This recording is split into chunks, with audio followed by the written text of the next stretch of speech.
മക്കളെ, നമ്മളൊരു പാഠം പഠിച്ചു കഴിഞ്ഞു അല്ലേ? എന്താ പഠിച്ചേ? Motion along a straight line. ഇനി നമ്മൾ പഠിക്കാൻ പോകുന്നത് മോഷൻ അലോങ് എ പ്ലെയിൻ.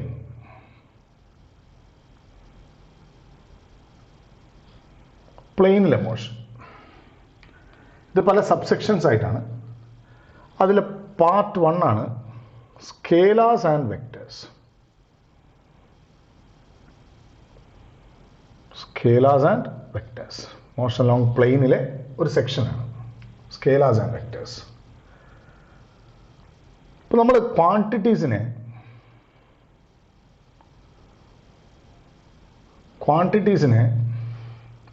രണ്ട് തരത്തിൽ ക്ലാസിഫൈ ചെയ്യും.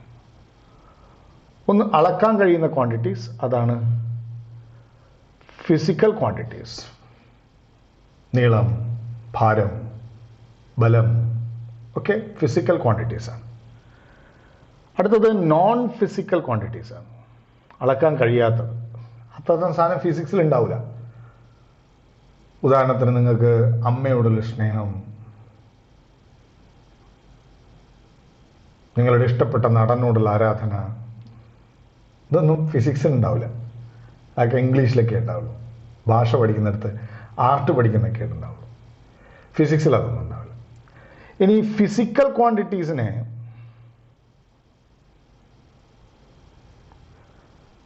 നമുക്ക് രണ്ടായി തിരിക്കാം. അതാണ് സ്കേലാർസ് ആൻഡ് വെക്ടേഴ്സ്. എന്താണ് സ്കേലാർസ്, എന്താണ് വെക്ടേഴ്സ്? ആദ്യം നമുക്ക് സ്കേലാറിനെ കുറിച്ച് പഠിക്കാം. What is a scalar? See, ഞാൻ പറയാണ് എൻ്റെ മാസ് 85 കിലോഗ്രാമാണ്. ഓക്കെ, പറയുമ്പോൾ തന്നെ എല്ലാം വ്യക്തമാണ്. സാറും നല്ല തടിയനാണ്. 85 കിലോഗ്രാം മാസ് ഉണ്ട് എനിക്ക്. എന്ന് വെച്ചാൽ മാഗ്നിറ്റ്യൂഡ് പറയുമ്പോൾ തന്നെ ആ ക്വാണ്ടിറ്റീസിനെ കുറിച്ചുള്ള മുഴുവൻ വിവരവും നമുക്ക് കിട്ടിക്കഴിഞ്ഞു. അപ്പം ചില ക്വാണ്ടിറ്റീസിന് മാഗ്നിറ്റ്യൂഡ് മാത്രമേ ഉണ്ടാവുള്ളൂ. അതിൻ്റെ പേരാണ് സ്കേലാർസ്. അപ്പം നിങ്ങൾ എഴുതണം, physical quantities having only magnitude, no direction are known as scalars. Okay, ഇനി അടുത്ത സൈഡിൽ നിങ്ങൾ എഴുതുക representation of a scalar. Representation of a scalar. എങ്ങനെ ഒരു സ്കേലാറിനെ നമുക്ക് റെപ്രസെൻറ്റ് ചെയ്യാൻ സാധിക്കും? നമ്മളൊരു ലൈൻ വരച്ചു. 0, 1, 2, 3, 4, 5. 1, 2, 3, 4, 5. ഈ ലൈന് ഒരു സ്കേലാറിനെ റെപ്രസെൻറ്റ് ചെയ്യും. 5 മാഗ്നിറ്റ്യൂഡുള്ള ഏത് സ്കേലാറിനെയും റെപ്രസെൻറ്റ് ചെയ്യും. സ്കേലാറിന് എക്സാമ്പിൾ ഞാൻ പറയാം. മാസ്, ടൈം, സ്പീഡ്, ഇതൊക്കെ സ്കേലാർസ് ആണ്. Volume, density. ഇത് വേണമെങ്കിൽ 5 കിലോഗ്രാം മാസിനെ റെപ്രസെൻറ്റ് ചെയ്യും. ഇത് 5 സെക്കൻഡ് ടൈമിനെ റെപ്രസെൻറ്റ് ചെയ്യും. ഇത് 5 കിലോഗ്രാം പെർ മീറ്റർ ക്യൂബ് ഡെൻസിറ്റിനെ റെപ്രസെൻറ്റ് ചെയ്യും. അപ്പോൾ ചോട്ടിൽ എഴുതി വെച്ചോളൂ, a scalar can be represented using a line segment. The length of the line indicates the magnitude of the scalar quantity. Length of the line indicates magnitude of the scalar quantity. ഇതാണ് about scalars. ഇനി അടുത്ത vectors. Vectors എന്താണ് vector നോക്കാം. എന്താണ് vector നോക്കാം. ഞാൻ പറയാണ്, ഞാൻ 5 മീറ്റർ പെർ സെക്കൻഡ് വെലോസിറ്റിയിൽ ഓടി. ഉടനെ അടുത്താൾ ചോദ്യം ചോദിക്കും, എങ്ങോട്ടോടി? 5 മീറ്റർ പെർ സെക്കൻഡ് വെലോസിറ്റി എന്ന് പറയുമ്പോൾ അർത്ഥം കംപ്ലീറ്റ് ആയില്ല. ഡയറക്ഷൻ കൂടെ പറയണം. എന്നെ 5 ന്യൂട്ടൺ ഫോഴ്സ് വെച്ച ഒരാൾ വലിച്ചു. ഉടനെ ചോദ്യം വരും, എങ്ങോട്ട് വലിച്ചു? So the physical quantities which has both magnitude and direction are known as vectors. Example: acceleration, velocity, displacement, force, electric field, magnetic field, etc. അടുത്ത സൈഡിൽ representation of a vector. Okay, ഒരു വെക്ടറിനെ നമുക്ക് റെപ്രസെൻ്റ് ചെയ്യാൻ ഒരു ലൈൻ സെഗ്മെൻറ്റും ഒരു ആരോ മാർക്കും വേണം. നേരത്തെ ചെയ്ത പോലെ തന്നെ ഇതാണ് 0 1 2 3 4 5 1 2 3 4 5. ഇതൊരു വെക്ടറാണ്. അപ്പോൾ എഴുതി വെച്ചോളൂ, A vector can be represented using a line segment with an arrow mark. Length of the line indicates magnitude of the magnitude of the vector, and arrow mark indicates the direction. ഉദാഹരണത്തിന് ഇത് 5 metre per second വെലോസിറ്റിനെ കാണിക്കും, ഇത് 5 newton ഫോഴ്സിനെ കാണിക്കും, ഇത് 5 metre ഡിസ്പ്ലേസ്മെന്റിനെ കാണിക്കും, anything. ശരി, ഇനി ജനറലി ഈ പുസ്തകങ്ങളിൽ വെക്ടറിനെ റെപ്രസെൻ്റ് ചെയ്യുന്നത് ഇങ്ങനെയാണ്. ഇതിൻ്റെ അർത്ഥം എ എന്ന ഒരു ക്വാണ്ടിറ്റി ഉണ്ട്, അതൊരു വെക്ടറാണ് എന്നാണ്. അതിൻ്റെ അർത്ഥം വലത്തോട്ടുള്ള വെക്ടർ എന്നല്ല. ഉദാഹരണത്തിന് മേലോട്ടുള്ള ഒരു വെക്ടറിനെ നമ്മൾ ഇങ്ങനെയല്ല കാണിക്കുക, അങ്ങനെ ഒരു പരിപാടിയില്ല. അപ്പോൾ ഇതൊരു വെക്ടറാണ് എന്നുള്ള റെപ്രസെൻറ്റേഷൻ മാത്രമാണ്. എ എന്ന് പറയുന്നത് ഒരു വെക്ടറാണ് നമ്മൾ മനസ്സിലാക്കിക്കൊള്ളണം, അങ്ങനെ മേലെ ഒരു ആരോ മാർക്ക് ഇട്ടാൽ. പിന്നെ പുസ്തകം അച്ചടിക്കുമ്പോൾ ഇങ്ങനെ മേലെ ആരോ മാർക്ക് ഇടാനുള്ള സൗകര്യക്കേട് കൊണ്ട് ഓരെന്ത് ചെയ്യുന്ന വെച്ചാൽ കുറച്ച് കടുപ്പിച്ചെഴുതും. പുസ്തകം വായിക്കുമ്പോൾ എ കടുപ്പിച്ചെഴുതിയിട്ടുണ്ടെങ്കിൽ അതിൻ്റെ അർത്ഥം എ ഒരു വെക്ടർ ആണെന്നാണ്. This is the representation of a vector. ഇനി നമുക്ക് ഡിഫറെൻറ്റ് ടൈപ്സ് ഓഫ് വെക്ടേഴ്സിനെ കുറിച്ചാണ് പഠിക്കാനുള്ളത്. Okay, types of vectors. സൈഡിൽ എഴുതുക, ടൈപ്സ് ഓഫ് വെക്ടേഴ്സ്. ഓക്കെ, ശരി. തരത്തിലുള്ള വെക്ടേഴ്സ് ഉണ്ട്. ആ വെക്ടേഴ്സിൻ്റെ ടൈപ്പാണ് ഇനി നമ്മൾ പഠിക്കാൻ പോകുന്നത്. ആദ്യത്തത് collinear vectors. Collinear, linear means along line എന്നാണ് അർത്ഥം. അപ്പോൾ ഇത് കോ ലീനിയർ വെക്ടേഴ്സ് ആണ്. Suppose vector A, vector B, vector C. Why? Because these vectors acts along a line. അപ്പോൾ എഴുതി വെച്ചോളൂ, vectors acting along a line are known as collinear vectors. ഇനി coplanar vectors. coplanar, collinear ഒരു ലൈനിലാണെങ്കിൽ coplanar ഒരു പ്ലെയിനിലായിരിക്കും. അത്രയേ ഉള്ളൂ വ്യത്യാസം. സോ ഫോർ എക്സാമ്പിൾ, ഇത് വെക്ടർ എ, ഈ വെക്ടർ ബി, ഈ വെക്ടർ സി, ഈ വെക്ടർ ഡി. ഇവരൊക്കെ ഒരു, ഞാൻ ഈ ബോർഡിൽ ഇനി എന്ത് വെക്ടേഴ്സ് വരച്ചാലും അതെല്ലാം കോപ്ലാനാറാണ്. അപ്പോൾ അതിൻ്റെ പേരാണ് എങ്ങനെ എഴുതുക? Vectors in a plane are known as coplanar vectors. Okay, അപ്പോൾ കോപ്ലാനാർ ഉണ്ടെങ്കിൽ നമുക്കൊരു നോൺ കോപ്ലാനാർ വെക്ടേഴ്സ് ഉണ്ടാവും. നോൺ കോപ്ലാനാർ വെക്ടേഴ്സ് എന്തായിരിക്കും? Vectors those are not in a line are known as not in a plane are known as non coplanar vectors. Vectors those are not in a plane are known as non-coplanar vectors. Say for example, like x, y, z vectors അല്ലേ. ഇപ്പം ഞാൻ ശരിക്കും എനിക്കത് ഇവിടെ ഒരു ലൈനിൽ വരയ്ക്കാം, അല്ല ഒരു പ്ലെയിനിൽ വരയ്ക്കാൻ പറ്റൂല. X y z coordinates something like this, ഇങ്ങനെ എക്സ് വൈ സെഡ്. അപ്പോൾ എക്സും വൈയും ഒരു പ്ലെയിനിലാണെങ്കിൽ സെഡ് ആ പ്ലെയിനിലല്ല. എക്സും സെഡും കൂടെ ഒരു പ്ലെയിനിലാണെങ്കിൽ വൈ ആ സെഡിലല്ല. മനസ്സിലായില്ലേ? ഇനി വൈയും സെഡും കൂടെ ഒരു പ്ലെയിനിലാണെങ്കിൽ എക്സ് ആ പ്ലെയിനിലല്ല. So the vectors acting not in a single plane are known as non coplanar vectors. Non coplanar vectors. ഇനി വേറൊരു ടൈപ്പ് ഓഫ് വെക്ടേഴ്സ്. ആണ് parallel vectors. Parallel vectors, parallel തന്നെ രണ്ട് തരം പാരലൽ വെക്ടേഴ്സ് ഉണ്ട്. ലൈക്ക് പാരലലും ഉണ്ട്, അൺലൈക്ക് പാരലലും ഉണ്ട്. നിങ്ങൾ അൺലൈക്ക് പാരലൽ നിന്ന് എഴുതണേ, ലൈക്ക് പാരലൽ നിന്ന് എഴുതണം. ഞാൻ എളുപ്പത്തിന് അങ്ങനെ എഴുതുന്നു മാത്രം. ലൈക്ക് പാരലലും ഉണ്ട്, അൺലൈക്ക് പാരലലും ഉണ്ട്. എന്താ വ്യത്യാസം? ലൈക്ക് പാരലൽ പാരലലുമാണ്, ലൈക്കുമാണ്. ഇപ്പം എയും ബിയും പാരലലാണ്, സമാന്തരമാണ്, അത് ഒരേ ഡയറക്ഷനിലാണ്. So parallel vectors in the same direction are known as like parallel vectors. ഇനിയോ അൺലൈക്ക് പാരലൽ വെക്ടേഴ്സ് പറയുമ്പോൾ ഇത് വെക്ടർ എ ആണ്, സപ്പോസ് ഇത് വെക്ടർ ബി ആണ്, അതാണ് unlike parallel vectors. Parallel vectors acting in the opposite direction are known as unlike parallel vectors. Any equal vectors.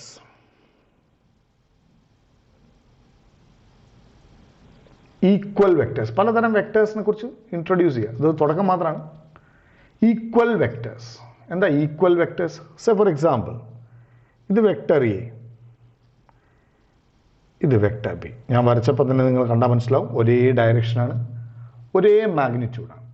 So two vectors having same magnitude and same direction are known as equal vectors.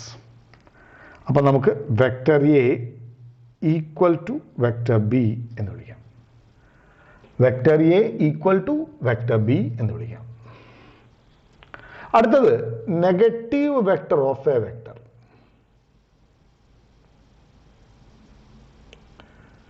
Negative vector of a vector. ഒരു വെക്ടറിൻ്റെ negative vector എന്നുള്ള കൺസെപ്റ്റാണ്. ഒരു വെക്ടറിൻ്റെ negative vector, ഞാൻ ചരിച്ചെഴുതുന്ന എൻ്റെ സൗകര്യത്തിന് എഴുതുന്നേ. ഒരു വെക്ടറിൻ്റെ negative vector. So for example, ഇതൊരു വെക്ടർ എ ആണ്, ഇത് വെക്ടർ ബി ആണ്. എന്താ എനിക്ക് പറയാൻ പറ്റുക? വെക്ടർ ബിയും വെക്ടർ എയും മാഗ്നിറ്റ്യൂഡ് വൈസ് സെയിം ആണ്, പക്ഷേ ഡയറക്ഷൻ ഓപ്പോസിറ്റ് ആണ്. അപ്പോൾ എനിക്ക് എഴുതാൻ പറ്റും vector B is equal to negative of vector A. അപ്പം ബി വെക്ടർ എ വെക്ടറിൻ്റെ നെഗറ്റീവ് വെക്ടറാണ്. ബി വെക്ടർ എ വെക്ടറിൻ്റെ നെഗറ്റീവ് വെക്ടറാണ്. അപ്പം നമ്മളിവിടെ നോട്ട് എഴുതണം, negative vector of a vector is another vector having same magnitude but opposite direction.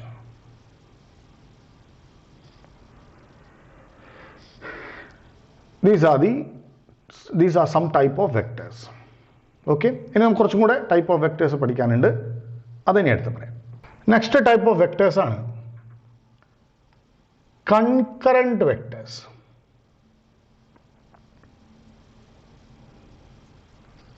Concurrent vectors എന്താണ്? Concurrent vectors ഒരു കോമൺ പോയിന്റ് ഉള്ള വെക്ടേഴ്സിൻ്റെ പേരാണ് കൺകറന്റ്. നോക്കൂ, ഈ വെക്ടേഴ്സിൻ്റെ പ്രത്യേകത എന്താ? Vector A, vector B, vector C all start from a point. So അപ്പോൾ എന്താ കൺകറന്റ് വെക്ടേഴ്സിന് എഴുതുക? Vectors having a common point are known as concurrent vectors. അതിൽ തന്നെ ഒരു പോയിന്റിൽ നിന്ന് സ്റ്റാർട്ട് ചെയ്യുന്ന വെക്ടേഴ്സിൻ്റെ പേരാണ് ഡൈവേർജിങ് വെക്ടേഴ്സ്. Diverging vectors. ഇനി കൺകറന്റ് വെക്ടേഴ്സ് വേറൊരു ടൈപ്പ് കണ്ടുള്ളൂ. ഈ വെക്ടറിൻ്റെ പ്രത്യേകത എന്താ? ഇതെല്ലാം കൂടി ഒരു സ്ഥലത്ത് പറയും, അവസാനിക്കുന്നു. അപ്പോൾ vectors starting from a common point are known as diverging vectors and vectors ending to a point are known as converging vectors.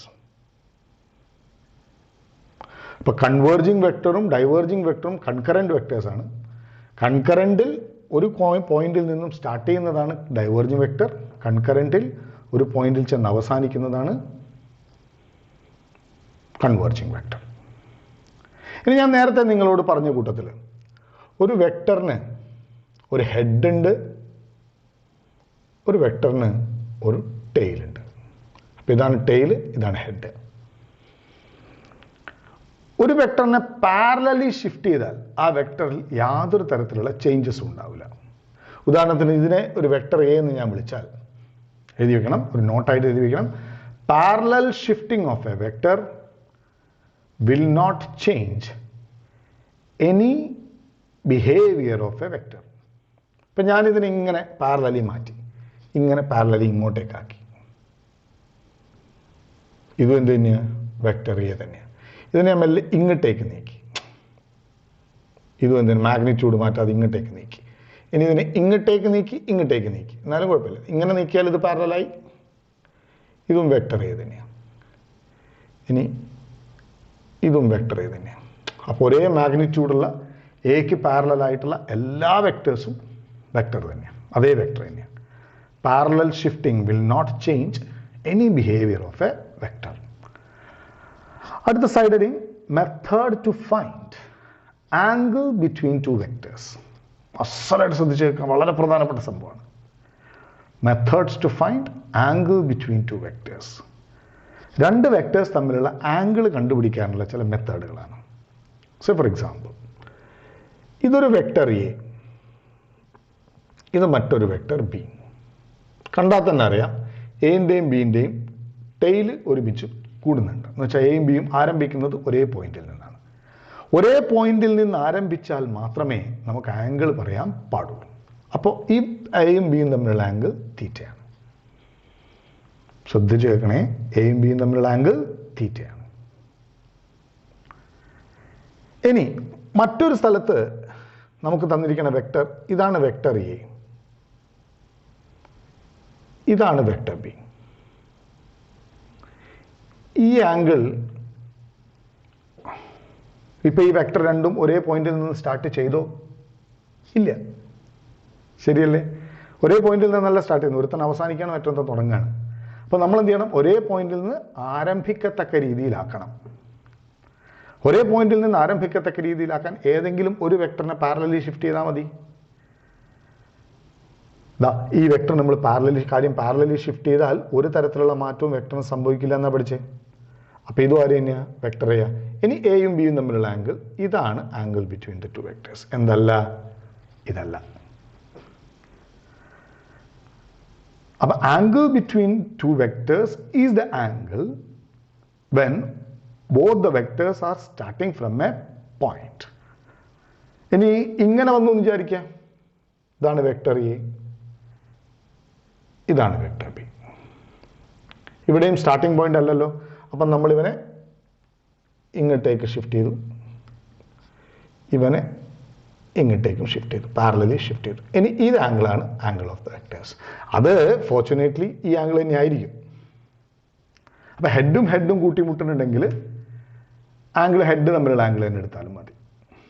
ഹെഡും ടെയിലുമാണ് കൂട്ടിമുട്ടുന്നതെങ്കിൽ പ്രത്യേകം ശ്രദ്ധിക്കണം, ആംഗിൾ എന്തല്ല? ആംഗിൾ ഹെഡും ടെയിലും തമ്മിലുള്ള ആംഗിൾ അല്ല. ടെയിലും മുട്ടത്തക്ക രീതിയിൽ കൂട്ടിമുട്ടിച്ചിട്ടേ ആംഗിൾ പറയാൻ പാടുള്ളൂ. ഉദാഹരണത്തിന് ഇപ്പോൾ ചിലപ്പോൾ ഇങ്ങനെ ഒരു പരീക്ഷയ്ക്ക് ഒരു ചോദ്യം വന്നു എന്ന് വിചാരിക്കുക. ഒരു ഇക്വിലാറ്ററൽ ട്രയാങ്കിൾ വെക്ടേഴ്സ് ഉണ്ടാക്കി, ഇങ്ങനെയാണ് ആംഗിൾ. അപ്പോൾ നമുക്കറിയാം ഉള്ളിലത്തെ ആംഗിൾ എല്ലാത്തിലും ഇക്വിലാറ്ററൽ ട്രയാങ്കിളിൻ്റെ ആംഗിൾ എല്ലാം 60 ഡിഗ്രി, 60 ഡിഗ്രി, 60 ഡിഗ്രി. ഇതാണ് വെക്ടർ എ, ഇതാണ് വെക്ടർ ബി, ഇതാണ് വെക്ടർ സി. എയും ബിയും തമ്മിലുള്ള ആംഗിൾ എത്രയാണെന്ന് വെച്ചാൽ ഉടനെ നമുക്ക് പറയാൻ തോന്നുന്നു 60 ആണ്. എയും ബിയും തമ്മിലുള്ള ആംഗിൾ 60 അല്ല. അതാണ് ഞാൻ പറഞ്ഞ കാര്യം. എയുടെ ഹെഡും ബിയുടെ ടെയിലുമാണ് മുട്ടുന്നത്. അപ്പം നമ്മൾ ഇവൻ എന്ത് ചെയ്യും? ഇങ്ങോട്ടേക്ക് നീട്ടി വരയ്ക്കും. അപ്പോൾ ഈ ആംഗിളാണ് 120 ഡിഗ്രി. അതാണ് angle between A and B. ഇവനും തമ്മിലുള്ള ആംഗിൾ കണ്ടുപിടിക്കാൻ വേണ്ടി ഇവനെ അങ്ങോട്ടേക്ക് നീട്ടി വരയ്ക്കണം. അപ്പോൾ ഇതാണ് ആംഗിൾ 120. വീണ്ടും അത് 120 ഡിഗ്രിയാണ്. ഇവനും തമ്മിലുള്ള ആംഗിൾ കണ്ടുപിടിക്കാൻ നമ്മൾ ഇവനെ പാരലലി ഷിഫ്റ്റ് ചെയ്യണം, അല്ലെങ്കിൽ ഏതെങ്കിലും ഒന്നിനെ പാരലലി ഷിഫ്റ്റ് ചെയ്യണം. അപ്പോൾ ഇതാണ് ആംഗിൾ 120 ഡിഗ്രി.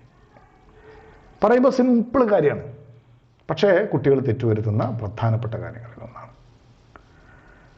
അപ്പോൾ ആംഗിൾ ബിറ്റ്വീൻ ടു വെക്ടേഴ്സ് കണ്ടുപിടിക്കണമെങ്കിൽ we have to make the vectors in such a way that their tails are meeting to a point. Okay, this is the method of finding the angle between the two vectors. ശരി, എഴുതിച്ചോളൂ side heading. Concept of vectors in order and reverse order. Concept of vectors in order and reverse order. ഇപ്പം ഇത് ഞാനൊരു set of vectors വരയ്ക്കാം. A, B, C, D. ഈ vectors A B C D are in order. അതൊരു ഓർഡറിലാണ് കണ്ടില്ലേ, ഒരു anticlockwise rotation നടത്തുകയാണ്. These four vectors are in order, and the order is an anti-clockwise rotation. Say for example, A, B, C. ഇതും vectors in order ആണ്, ഒരു ഓർഡറിലാണ് vectors ഉള്ളത്. ശരി, എന്നാൽ അടുത്ത ഞാൻ വരയ്ക്കുന്നുണ്ടോ, എ ബി സി. ഇവിടെ കുടുങ്ങി. ഇവിടെ എയും ബിയും ഒരു ഓർഡർ ഉണ്ടാക്കാൻ നോക്കുന്നുണ്ട്, പക്ഷേ സി ആ ഓർഡറിന് ഓപ്പോസിറ്റ് ഓർഡറിലാണ്. അപ്പോൾ നിങ്ങൾക്ക് പറയാം A and B are making an order, but C is in the reverse order of that order. ഇതുപോലെ തന്നെ ആണെങ്കിൽ 3 വെക്ടേഴ്സ് എ ബി സി.